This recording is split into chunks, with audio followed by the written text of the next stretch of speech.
पवार गटाचे तासगाव तालुका अध्यक्ष, मांजर्डे जिल्हा परिषद गटाचे नेते शांत संयमी नेतृत्व, माननीय सचिनदादा पाटील यांचा वाढदिवस वाजत गाजत धुमधडाक्यात संपन्न झाला।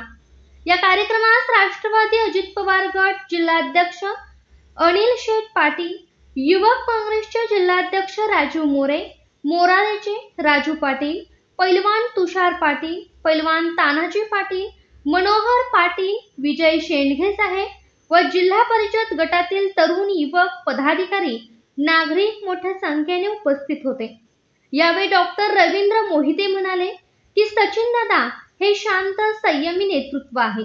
जिल्हा परिषद गटातील शेतकऱ्यांच्या प्रश्नासाठी तनिष्क फाउंडेशनचे उत्पादन करून शेतकऱ्यांच्या एक जीवनाला चालना देण्याचे काम केले आहे। तरी आगामी काळात आपण सर्वांनी दादांच्या पाठीशी राहावे असे आवाहन करण्यात आले। युवक नेते माननीय वैभवदादा साळुंखे यांनी कवितेतून दादांना वाढदिवसाच्या शुभेच्छा दिल्या। पाहुण्यांचे स्वागत युवक नेते वैभव साळुंखे यांनी मानले। हा कार्यक्रम उत्साही वातावरणात संपन्न झाला। जिद्द होती, ते कसं चालवायची जिद्द होती, परंतु त्यांची परिस्थिती आर्थिक ढासळल्यामुळे, दुष्काळामुळे त्यांनी ते क्रशर विकायचा डिसिजन घेतला। विकायचा डिसिजन घेतल्यानंतर एकावर बैठक बी झाली क्रशरचा तो विकायच्या संदर्भात, पण तरी सुद्धा व्यवहार काय पटला नाही। 2005ला एक चांगला पाऊस पडला। पाऊस पडल्यानंतर रस्त्याच्या कामातून त्या क्रशरला चांगला व्यवसाय चालू झाला। तिथून त्यांनी जी भरारी घेतली 2010 पर्यंत मनोरंजनचं क्रशर चांगलं चाललं आणि शेती आहे। शेतीच्या माध्यमातून ऊस असेल, त्यावेळेस द्राक्ष बाग असेल, स्वतःचं कर्तृत्व सिद्ध करून प्रत्येक गोष्टी 2009ला दादाचा समाजकार्य तसं राजकारणात प्रवेश झाला। सांगायला येतो असा की मी 2000 अजितदादांचे संबंध चांगले आहेत, त्यांच्या माध्यमातून तुम्ही ह्या पूर्व भागाचा विकास करण्यासाठी पाण्याची अडचण असेल, औद्योगिक असेल, सहकार असेल, तुमच्या सगळ्या संस्था एक ताकदीनं चालवाव्यात आणि तेवढी तुम्हाला ईश्वरचरणी प्रार्थना की त्यात चालवण्याची ताकद तुमच्याकडे परमेश्वरांना द्यावी। कारण आजकालचं राजकारण आपण सगळं बघतोय, शेट खूप केस वाटतो की नवीन पिढी राजकारणात अभिदादा येत्या त्यांना 2 वेळ कन्फ्यूज झाले की हे सगळं बघताना विदारक वाटतंय। त्याच्यासाठी आपल्याला चांगलं काम उभा करता येईल। गुरुजींसारखा तुमच्या पाठीमागे आशीर्वाद आहे गुरुजींचा, त्याच्यामुळे मला आणि गुरुजी काँग्रेसशी विचारायचं, त्यामुळे तो विचार आमचा जुळतोय। त्यामुळे काय तुमच्याबरोबर आम्ही आहे तुमची, आणि एक तुमचा भावलेला स्वभाव मला सांगतो की तुम्ही शांत राहून अनेक प्रकारे मदत केली लोकांना, पुढे व्यवसाय वाढत नेला। कारण आताचं राजकारण आणि शेट काय झाले की दिखाऊपणा झाला। दादांचे आज इतका मोठा प्लॅन एवढं साधं सोबं नाही, मला वाटतं वैभव दादांचा प्लॅन नंतर दादांचा मोठा प्लॅन होतोय। तर अशा पद्धतीने तुमचं विधायक काम तुम्ही चालू ठेवावं, संस्था सांभाळाव्यात आणि दादा पाण्याचा प्रश्न भविष्यात असेल या सगळ्या सोडा एक चांगलं नेतृत्व, आणि माझंही तुम्हाला सगळ्यांना सांगा हे चांगलं नेतृत्व आपल्याला वाढवलं पाहिजे आणि हे वाढवत असताना ह्याच्या पाठीमागे ठामपणे उभारलं पाहिजे, जेणेकरून आपल्याला हे आपल्या भागाचा विकास करता येईल आणि विकासाचे गंगा आपल्यात आणण्यासाठी एक चांगले नेतृत्व पुढे नेव्या। काय मतभेद असतील तर ते आपण मिटवून हे पुढे गेलं पाहिजे। म्हणून सचिनदादा आमच्या अग्रणी फाउंडेशनच्या वतीनं, विश्वित कदम मित्र परिवाराच्या वतीनं तुम्हाला वाढदिवसाच्या खूप खूप शुभेच्छा।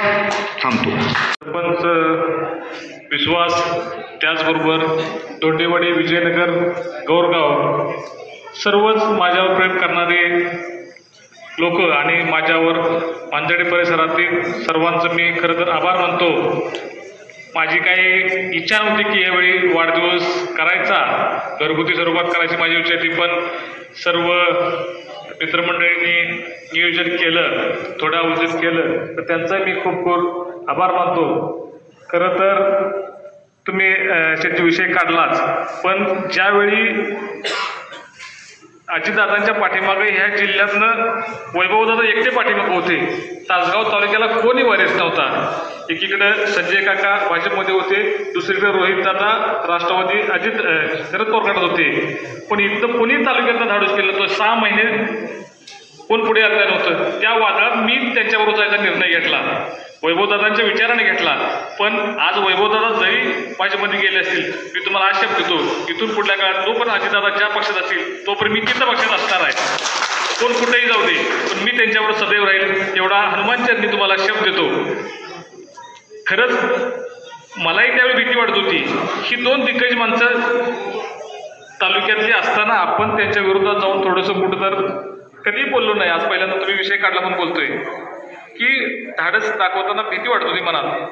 शेवटी आहे आपली कोच, आपलं काही एक सामान्य कार्यकर्ता आपण ह्या 2 मोठ्या दिग्गज शक्तींच्या विरोधात जाऊन तालुक्यात कोण तर निदान 4 माणसं मागं असू देत, पण तो पुढे धाडस करतोय ही भीती वाटत होती. दादांना आम्ही बोललो, दादांना म्हणलं मला अजितदादांच्या समोर घेऊन जावा. आम्ही सगळेजण 7-8 जण गेलो.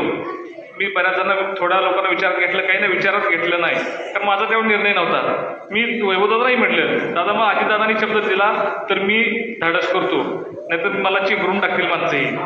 सरळ म्हटलं मी. दादा म्हणजे ठीक आहे आपण बोलू.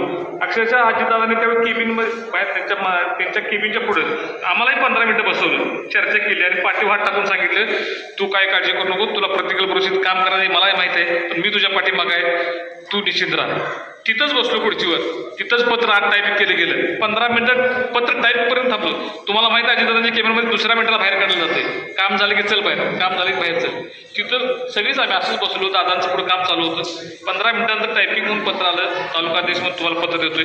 ते पत्र घेऊन त्या माणसावर माझ्यावर विश्वास टाकलाय, त्यामुळे मी त्यांच्याशी कधी गद्दारी करणार नाही एवढा शब्द देतो. तर तुम्ही निश्चिंत राहा की मी भाजप वैभवदादा जरी गेले असतील तर वैभवदादांच्या साधीसुद्धा त्यांच्यासाठी वैयक्तिक मी कधी त्यांच्याबरोबर आहे, काकांच्या बरोबर सुद्धा आहे.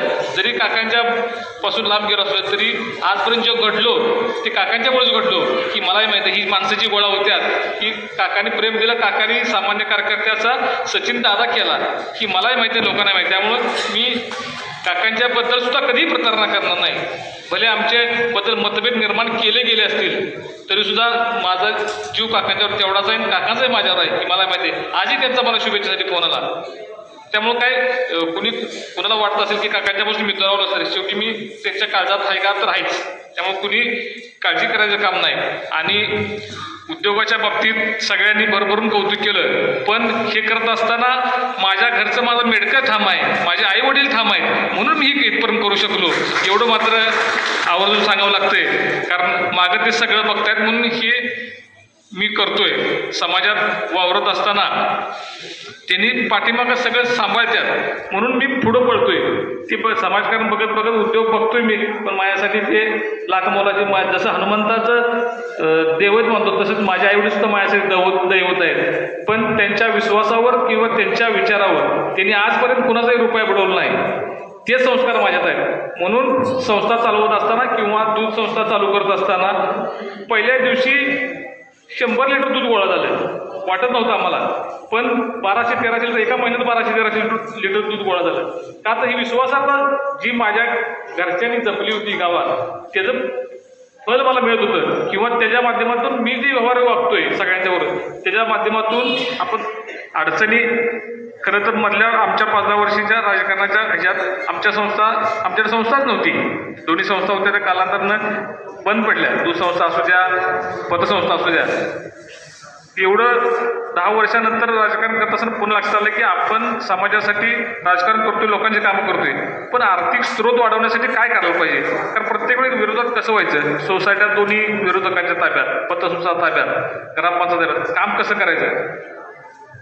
काकांची ताकद असायची, पण शेवटी 2014 नंतर खासदार झाले काका. पण त्याच्यापूर्वी काय परिस्थिती, वाईट परिस्थिती, संस्था नाही ताकद काय करू शकत नव्हतो. म्हणून दूध संस्थेची स्थापना केली. दूध संस्थेच्या माध्यमातून थोडंसं लोकांच्या संपर्कात यायला लागलो, येणं देणं वाढायला लागलं. दुधाच्या बाबतीत थोडंसं झालं तर पुन्हा म्हणलं आता आर्थिक स्रोताच्या बाबतीत आपल्याला लोकांच्यासाठी काम करायला पाहिजे, म्हणून आर्थिक स्रोत पतसंस्था चालू आहे. खरंच मला माझ्यावर एवढा लोकांचा विश्वास आहे, मलाही पटत नव्हतं. मी कधी संस्थेत जाऊन बसत नाही. 4-8 दिवसांनी एकदा फक्त काय चालले, पण माझ्या एवढा विषय रोजचं 50,000 1 लाख रुपये डिपॉझिट ठेवलं जाते. आज ही 2.5 कोटी पण 1 वर्ष व्हायचं आहे, अजून 11 महिने झाले.